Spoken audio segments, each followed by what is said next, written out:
What up, guys? James from Bolt Bros here, back from my vacation from Croatia. And no, I am not wearing a Chiefs jersey. This is the country Montenegro's national jersey. So, once again, I want to be able to chat with you a little bit about the depth chart. A lot of free agency pickups have happened. Let's just kind of look a deep dive into the free agency and kind of what potentially could be the areas they focus on in the NFL draft coming up in April. So let's go ahead and get into it, guys. Bolt Bros, let's go. Bolt Bros! Once again, guys, appreciate all the love and support. Please like this video, subscribe to this channel if you've not. We appreciate all the love and support. And I want to hear about your thoughts about what the depth chart looks like in the comments below. We got some really awesome pickups that we've done thus far. And I think there's a lot of additions that we could make in, say, the NFL draft. Obviously, we still have about $56 million to spend in free agency. So we go out there and make some moves still. But at the same side, I think there's going to be a lot of money getting pushed towards the Rashawn Slater extension. Fingers crossed that happens sooner than later.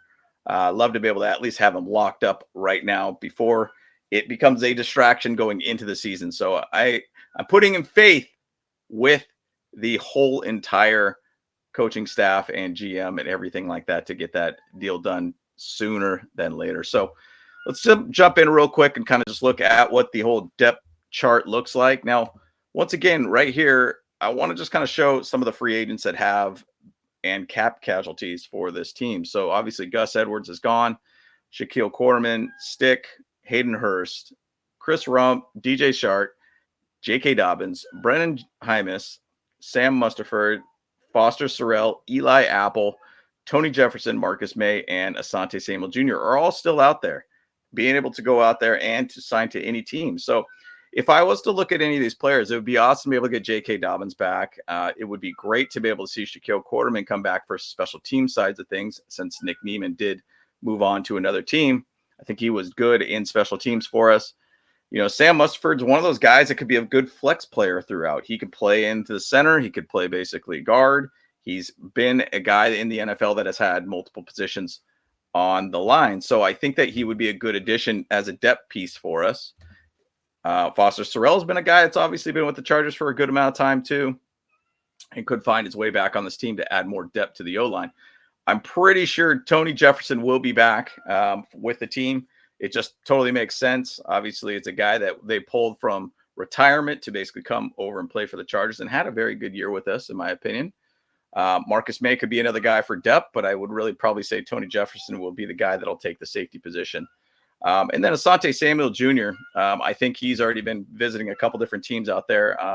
And then obviously we have made our own signings too in free agency and cornerback. So I don't know if he will be back with us. But let's go ahead and talk a little bit about kind of where we're sitting at on the offensive side of things. And I do think with the offense, we oh my gosh, guys, sorry about this. Let's get this thing rolling here. With the offensive side of things, I think there's some additions that we've made. Obviously, the Mike Williams coming back. We got Mike Dubb back as one of the wide receivers. When you start looking the depth of the wide receivers, say Mike Williams, Quentin Johnston, Ladd McConkey, kind of being the 1, 2, and 3. I'd say Mike and Ladd I would say Ladd would still probably be the 1 at this point. Mike would be the 2, Quentin would be the 3. But then behind that, you got basically Darius Davis, who had some great catches last year, Jalen Reagor, who had some moments but never really could kind of capitalize on being out there. And Brendan Rice is still one of those guys that could find his way maybe this year. You got to think that he's got a chip on his shoulder, right? You got to think that he would be a guy that would try to hopefully step up this upcoming season. So we'll see kind of where that pans out for him. And then when you start to look at, say, obviously the left tackle, Rashawn Slater's your guy. It's interesting how they slotted Trey Pipkins as a left tackle too in this one too, where Trey Pipkins basically would end up being, a left tackle for us, potentially getting completely pushed out because the Mekhi Becton signing too from the right guard. Maybe that's the ultimate plan. I kind of, when I looked at that initially, I was thinking, wow, that's kind of an interesting idea, but it's good to be able to have a guy that has been a tackle and push him out to the left tackle side of things as a two back, or even to be able to put more competition on the right guard side of things too. So not a bad thing, not a bad move if that happens. Now, left guard with Zion Johnson. You got Carson Barnhart behind him. I feel like Carson Barnhart kind of makes the most sense at some point to be able to join this line just because he's a Michigan man. It's a guy that actually did do pretty well at Michigan. I could see him finding his way into this O-line at some point and maybe getting some reps this year too. Zion Johnson, it's still to be determined on the left guard side of things too. I mean, I think Zion has been working a little bit at the center position too, from what reports have been saying. Who knows if he ends up taking the starting center away from Bradley Bozeman, who we ended up signing and bringing back. I don't feel totally comfortable having Bradley Bozeman there, and Zion basically to be a first-year center kind of makes me feel a little nervous too. But the same side, we'll see where that all pans out. So with Mekhi Becton, you basically have him as the right starting guard. Jamari Sawyer, I love Jamari. I think he's a solid right guard for us. And right tackle, obviously, Joe Alt is going to be that guy.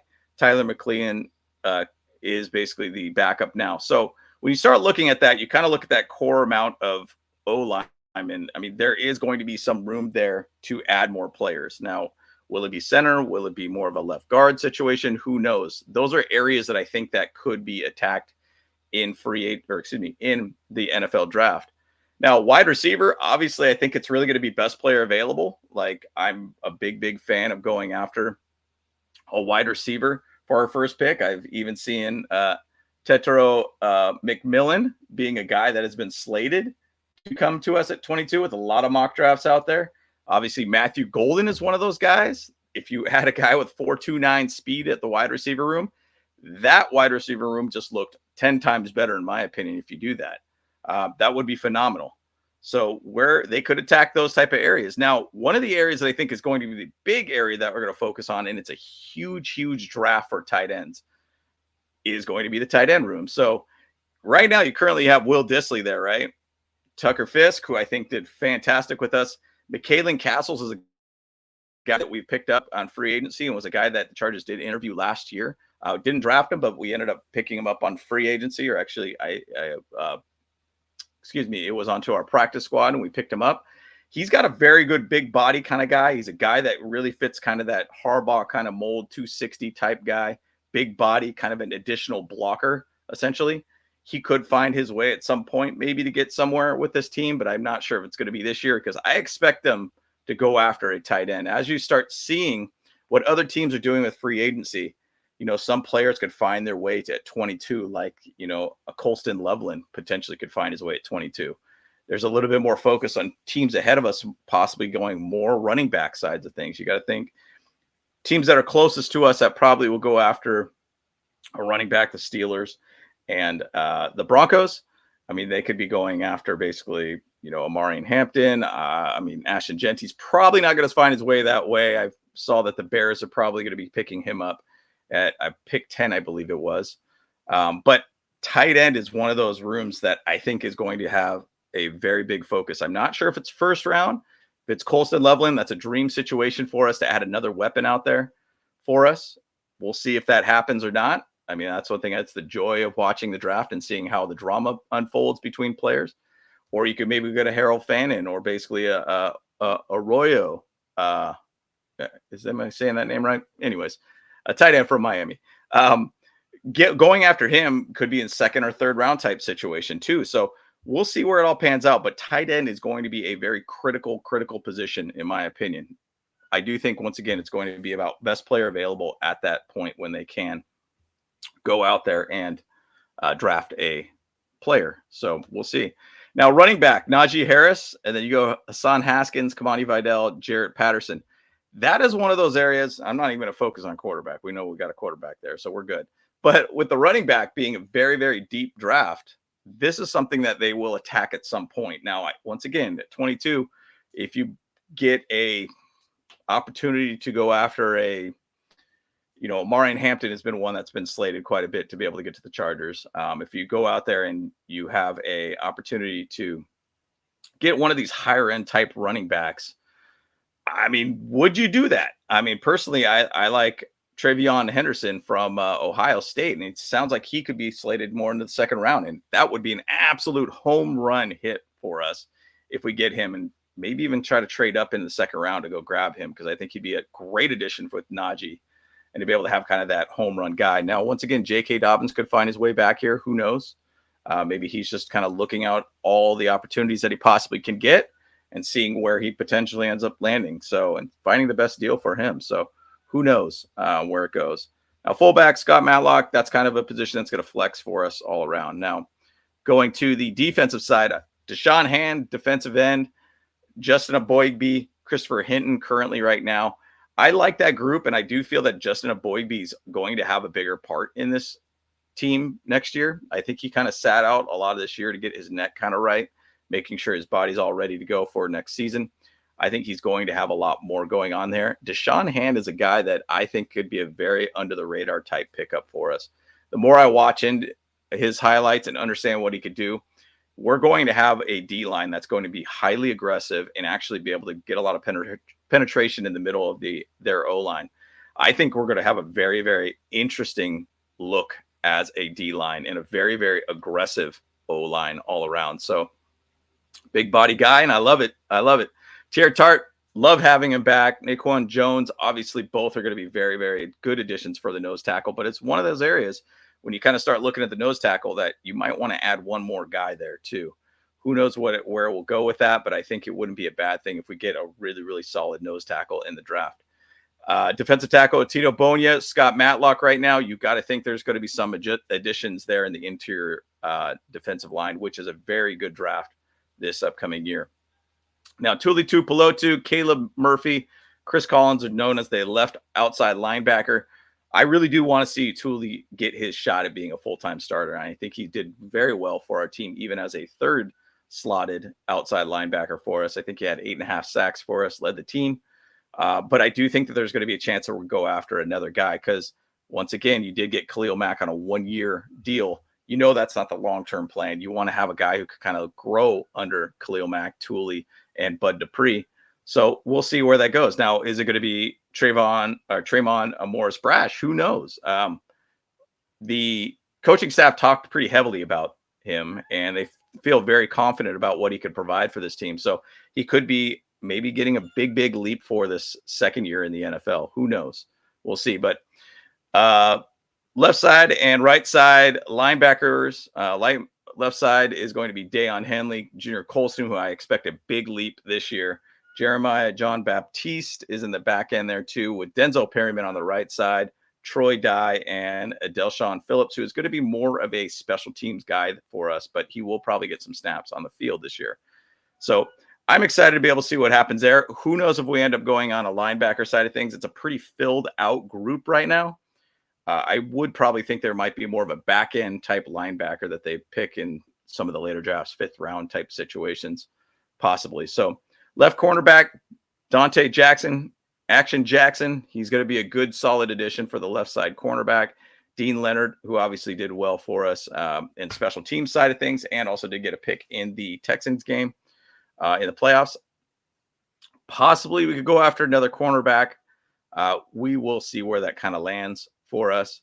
Derwin James, the strong safety, Kendall Williamson. That's a thin group right now, but where I feel that's going to change is going to end up bringing in Tony Jefferson. Possibly we could look at something kind of a back end safety in the draft.